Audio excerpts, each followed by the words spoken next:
All right, we have diuretic agents. Again, this is chapter 18. I actually follow the chapter sa Katzong. Ibang chapter ata ito sa ano, sa lip, ay, not the lipin coat. Ay, yeah, the lipin coat. Okay?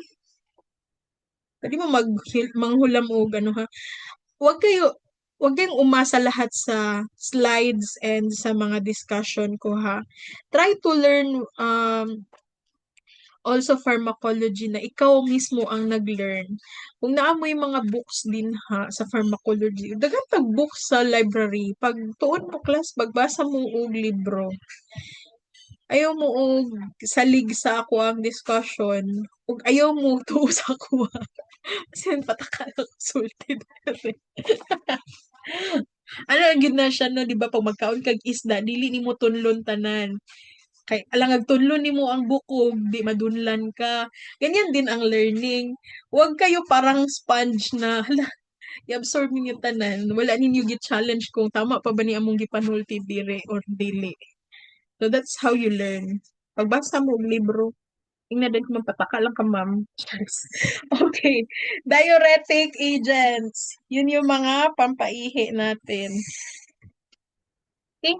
So, ano yung purpose? Siyempre, to increase urine volume. We have maraming diuretic agents na nag-exist. Na pag sinabing natriuretic, ganun pa rin yun. Pero the focus is more on the sodium. Okay? I-increase ang excretion ng sodium. Saan siya dadaan? Sa urine pa rin. Kaya nga tinawag siyang natri. That's the sodium, di ba? Natriuretic. Okay? Now, this is the nephron, and I want you to learn the parts of the nephron. So, nephron is, again, the basic filtering unit ng ating kidneys. And sa isang kidney class, marami masyadong nephron. Millions of nephrons exist there. Kasi maliit ito. Pero meron siyang different parts. We have here yung naka-red. This is the glomerulus. And dito, nagsa-start yung filtration. Okay, nagfi-filter, dadaan ng blood. And then, if-filter. So, yung mga waste, yun yung magpapatuloy dyan sa nephron na yan. Okay, syempre, ang dugo magpapatuloy sa kanyang pag-flow sa blood vessels. Yung mapupunta lang dito sa ibang parts, yung considered as waste. Right? So, glomerulus yung mag-filter. Yung problema natin with the glomerulus, humihina yung function niya kapag example, mag-age na tayo, as tumatanda tayo, humihina din yung kanyang filtering ability. And hindi lang yon kapag may sakit ang person. So, for example, may kidney disease or may heart disease, naapektuhan ang glomerular filtration rate.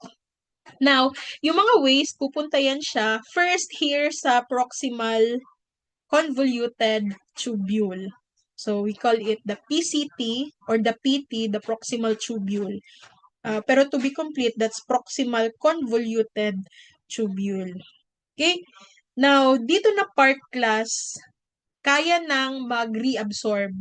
Kasi sa, di ba, glomerular filtration rate, kasama kasi yung sodium and water dyan sa mapupunta dito sa mga tubules na ito. Connected ito, by the way, sa ating urinary bladder, ha? Ang end nito is urinary bladder. So, yung ibang sodium and water and even chloride, pwede siyang ma-reabsorb. Ulitin ko, pag sinabing ma-reabsorb or reabsorption, babalik siya sa blood. So, pwede siyang mag-exit dyan sa tubule na yan and babalik siya sa blood. Yung mga hindi naka-exit dyan, magpapatuloy siya sa loop of Henle. So, tinawag siyang loop of Henle kasi literally para siyang loop or loop talaga siya. Okay? So, loop of Henle. Merong two parts ang loop of Henle. This one here on the left is the thin descending loop of Henle. So, pababa. And mas maliit siya. Compare dito sa isa, sa kabila, on the right side, we call this the thick ascending limb of the loop of Henle. So, ito yung pataas na. and thicker siya compared to the other side.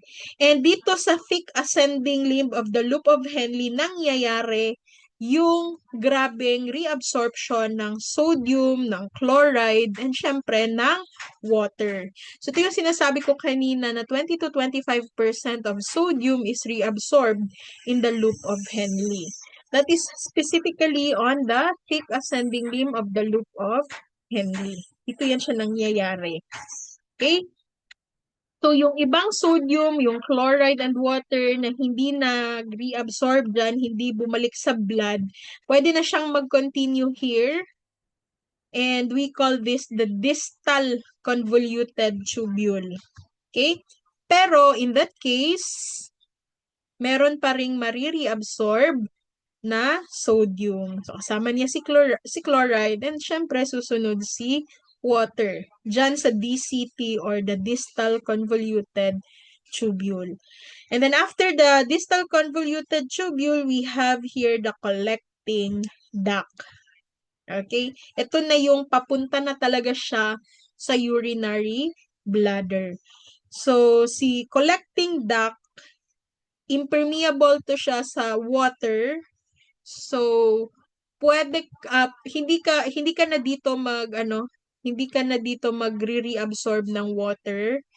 Although meron pa namang instances ng sodium reabsorption pero water talaga hindi siya nakaka-escape diyan. So most likely the water will really move on sa iyahang journey going to the urinary bladder. Okay, so yan yung journey ng ating waste materials sa kidneys, specifically sa nephron. So again, yung iba nare-reabsorb. Kung hindi na-reabsorb, then maihi na gyud nato na siya. Okay? Questions or clarifications? Anyone? O tanong kini ma'am, memorize na mo ni. Yes, memorize na ninyo. And ang mga different parts, the glomerulus, the PCT, the loop of Henle, the distal convoluted tubule, and the collecting duct. Kailangan mo talaga yan siyang ma-familiarize kasi yung mechanism of action or actions ng ating diuretics nandyan sa mga parts na yan ng nephron. Actually, yung mga questions, not just in my exams and quizzes, even sa board exam, nakafocus dyan sa parts ng nephron na yan if diuretics ang pinag-uusapan natin. Okay, so memorize na ninyo ha.